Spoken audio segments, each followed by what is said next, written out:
కొమరంభీం జిల్లా తిర్యానిలో ఓ వ్యక్తి వినూత్న నిరసనకు దిగాడు. మహాత్మా గాంధీ వేషధారణలో తన నిరసనను వ్యక్తం చేశాడు. రోడ్లన్నీ గుంతలమయంగా మారాయని, వర్షపు నీళ్లు గుంతలు నిలవడంతో రోడ్లు పాడైపోయాయని ఆవేదన వ్యక్తం చేశాడాయన. ఇక ప్రయాణికులు ఇబ్బందులకు గురవుతున్నారన్నారు. జిల్లా కలెక్టర్ వచ్చినప్పుడు ప్రధాన సమస్యలను ఆయన దృష్టికి తీసుకువెళ్లినా ఎటువంటి చర్యలు చేపట్టలేదన్నారు. దమ్మున్న రాజకీయ నాయకుడు అయితే మాత్రం ఖచ్చితంగా ఏమైనా చేయగలుగుతాడు. కానీ వాళ్ళ దగ్గర దమ్ము లేనటువంటి నాయకులే రాజ్యాంగం లోపల వెళ్ళిపోతున్నారు. కాబట్టి ఈ మండలకు 20 సంవత్సరాల పాటు పరిపాలించినటువంటి మా ఇద్దరు మండల బిడ్డలకు నేను కృతజ్ఞతలు రామరామ్ చేస్తా. ఎందుకంటే వాళ్ళతోటి కాలేదు కాబట్టే ఆ రూపకంగా లోపటి నుంచి నా నిరసన తెలియపరుస్తున్నా.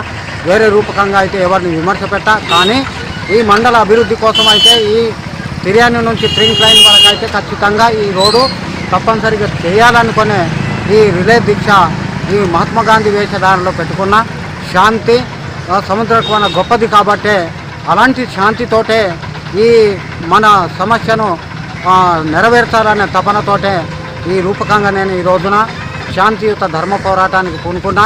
ఖచ్చితంగా ఈ రోజున ప్రభుత్వ అధికారులు కానీ ప్రజాప్రతినిధులు కానీ స్పందించకపోతే రేపటి రోజున ఒక 10 మంది నాతో కలిసి వచ్చే ఈ మండల ప్రజలకు యువకులకు అందరికీ కూడా నేను దండం పెడుతున్నా.